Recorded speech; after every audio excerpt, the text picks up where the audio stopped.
Welcome to Lesson 3.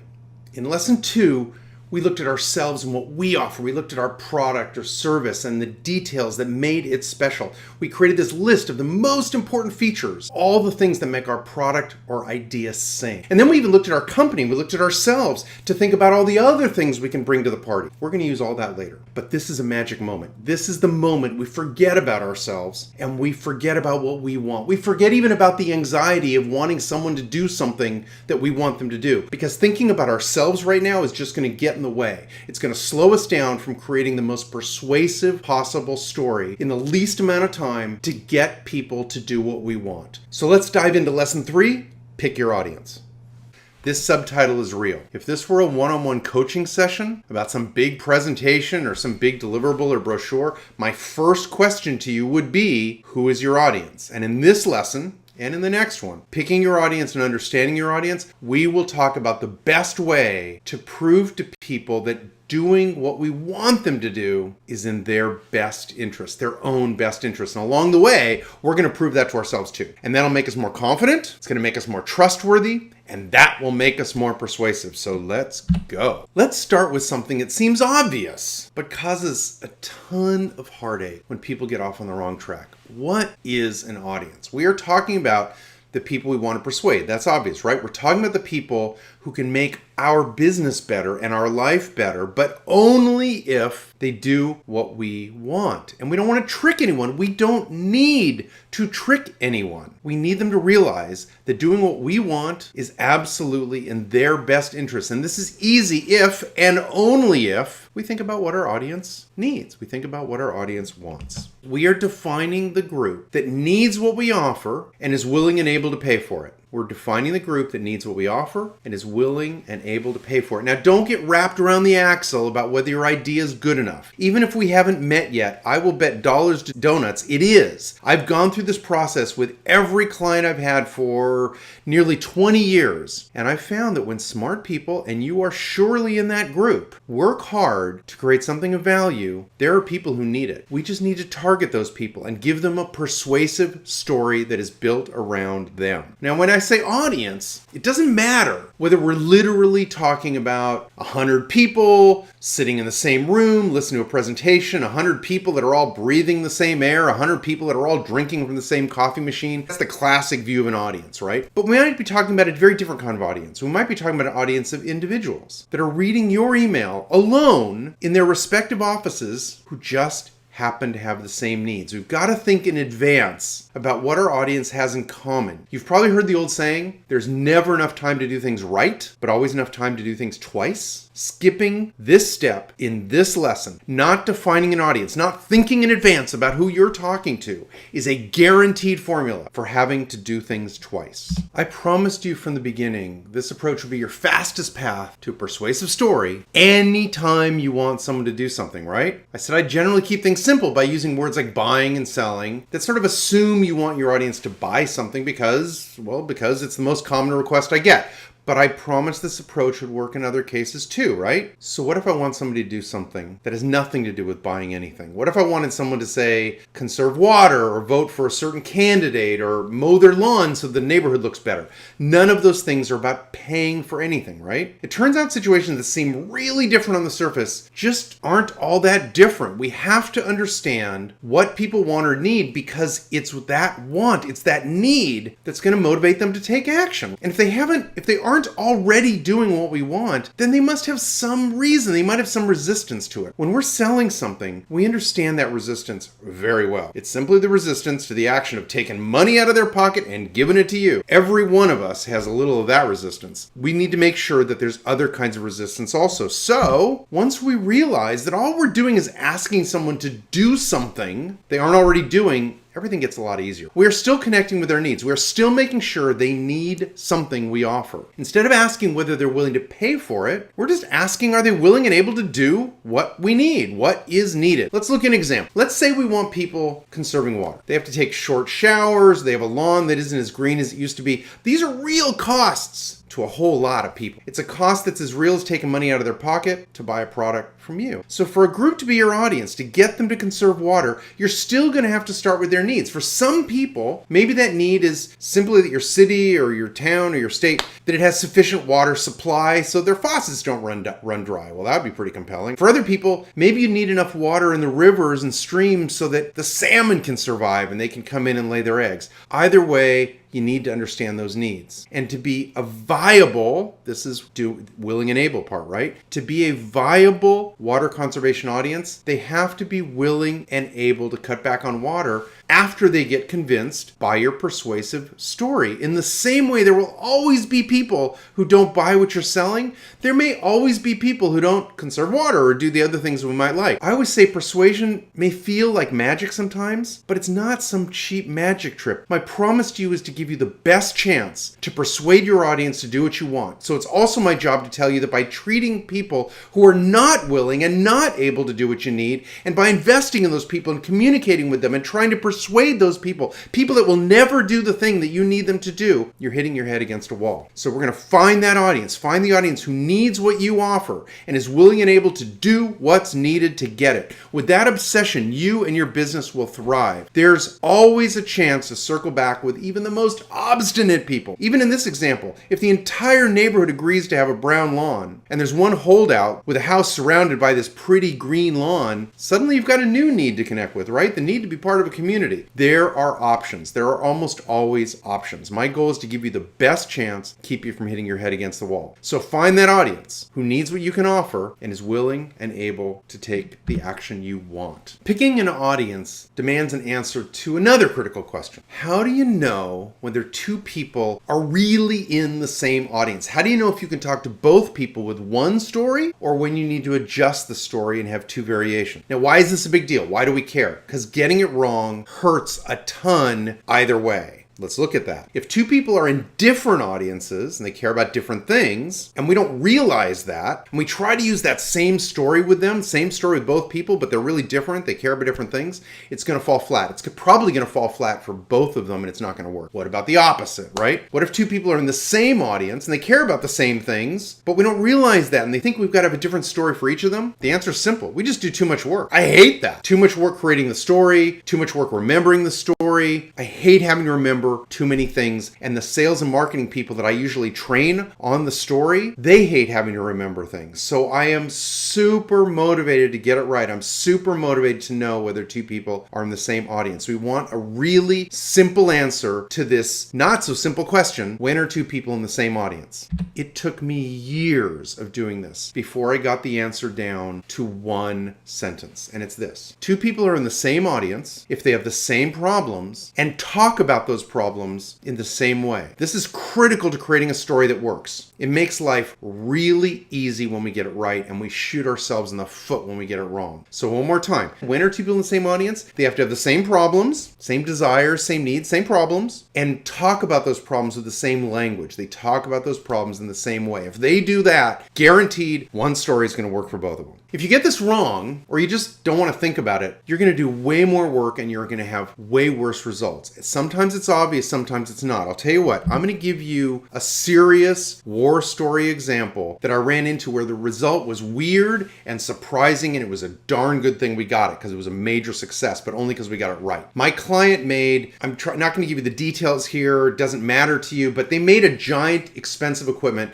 that's part of every company's computer system. Let's just put it that way. It's part of the computer system. It doesn't really matter exactly what the part is, just that every big company, literally every big company, needs this kind of equipment, and lots of vendors make their own version. My client's advantage was really simple. Their stuff ran faster. Their products ran faster. So before we met, they would walk into a big company and they'd say, "Hi, our product runs faster. Do you want to buy it?" And after some early growth, when they were first inventing their fast product, their sales went flat. They had flat sales, almost zero growth for 3 years. My job was simple. My job was to fix that. And it was kind of a mystery because people who owned their products really liked their products, but new people just kind of weren't that interested. So I did the obvious. I had a few conversations with people who buy and use their systems, and here's where it got really interesting. I was talking to technical people in different industries with almost identical jobs. One worked in the big pharmaceutical industry, people that make drugs, people that make medicines. These are companies that you know, companies like Johnson & Johnson or Merck or Pfizer. You've probably heard some of their names. The other group worked in the high-end animation industry. So think Pixar or DreamWorks, the people that do these great movies like Toy Story or special effects for movies like The Avengers. And I'm telling you, the jobs were identical. The people I was talking, their jobs are identical all the way down to buying the same products from the same computer and networking companies. Totally the same. The people I'm talking about are so similar that if a person working at this job in pharmaceuticals could leave on a Friday and go to work doing the same thing in an animation company on Monday and be productive by lunchtime. So it seemed obvious, right? They have to be the same audience. Turns out, no. I needed a totally different opening story, and here's why. As you may already know, pharmaceutical companies make more money if they get their drugs to market sooner. When they get drugs to market sooner, they get more time under what's called patent protection, which just means nobody else can make the same drug. With more time under that patent protection where no one else can make the same drug, they have more years when they are the only game in town. And no surprise, they can, and they do, charge a lot more for the drugs during that period. That's when they make the billion-dollar profits. So they are obsessed with time to market. Get that drug to market faster. In the animation industry, remember, we're talking about people with identical jobs using identical equipment. In animation, the deadline on when the movie has to be done is written in stone. So if you are late, you are dead. But getting done faster, getting done early, doesn't help anybody. So what do animation folks care about? Awesome, gorgeous effects. Academy Awards. It is all about quality. How do you get quality? You get quality by letting your amazing artists, and by the way, you see these people in action, they are incredible. To let these amazing artists who do animation do 7 revisions of the princess's hair or the breaking in half of the Titanic, they do 7 revisions instead of 3. Simple as that. That's how you get quality. It gets better and better and better and better. You can do 7 revisions instead of 3. You're going to have better quality. You can talk to an animation person about time to market until you are blue in the face and you will get nowhere. And you can talk to a pharmaceutical person about quality and they'll think you're from Mars. Again, remember, the job of these folks is identical, but the problems are totally different. And the way they talk about their problems, the language they use is totally different. So we needed 2 stories. The roots were identical, the equipment's identical, the people are identical, but we needed 2 stories. The truth is those stories are incredibly similar. I made sure that the sales and marketing teams that I was training, they could learn that difference in one sitting, probably in about 10 minutes. But those 10 minutes would be the difference between success and failure. So don't jump over this most basic part. Pick your audience and know who is in that audience. And know that 2 people are in the same audience if they have the same problems and they talk about those problems in the same way. So what about you? Do you have to pick an audience right now as you take this course? The short answer is not necessarily. You can learn this approach now and you can apply it the next time you're trying to convince someone of something. But my guess is you'll remember more and you'll get more out of this if you at least have someone in mind, something that you want that person to do. So right now, take a moment. Picture someone that you'd like to convince to do something. Someone or some group that matters to you. And from now on, we're going to keep calling that person your audience. You can change it later, but have something in mind. Picture something that you want this person to do. Now, this can be anything from buying your product or joining your club or saving water or losing weight, protecting endangered tigers, whatever it is. But if you have someone in mind doing something you want, everything we talk about will end up feeling just more real, more memorable. Now, while I encourage you to try these techniques that we're going to go through as we discuss them, I'd also say don't get too bogged down worrying about final version of anything as you take the course. This is about learning an approach and making it second nature after using it a few times. That's the goal, right? To give you a dependable, easy, reliable way to build a story to get your audience to do the thing you want. So if you have an audience in mind, great. That's going to help. Either way, take some notes, try this in your business so you can start to feel it in your bones. I hope you're convinced that defining your audience matters, but just in case, how about one more war story, all right?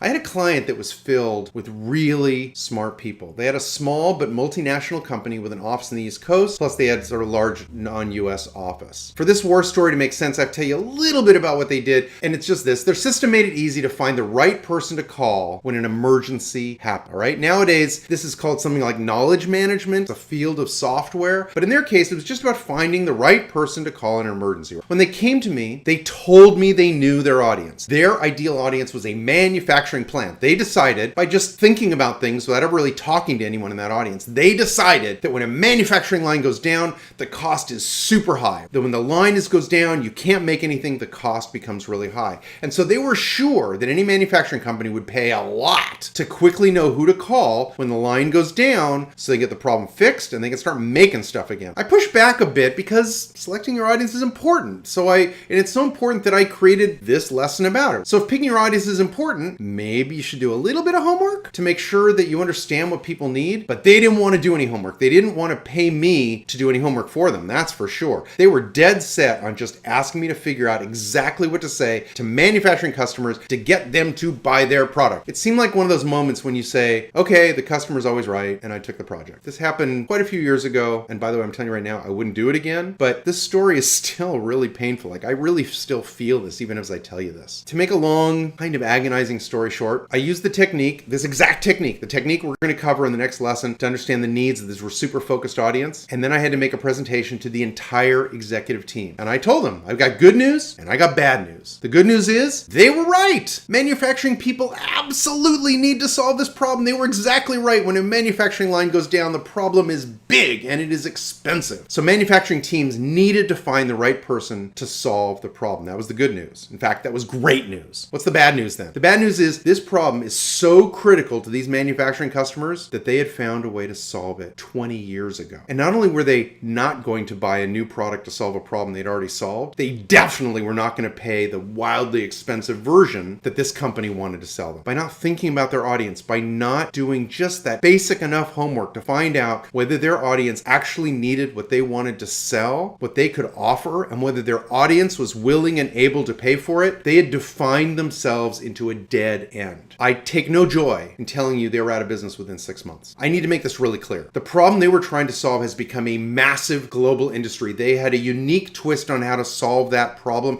and they could have been extremely successful. Their product was good enough. An audience for it did exist. They didn't bother looking for it, so they died. Don't follow their footsteps. Picking an audience doesn't have to be hard. It doesn't have to take a long time, but you just got to make sure that basic line, people who need what you offer and are willing and able to pay for it or do what you need to get what you've got.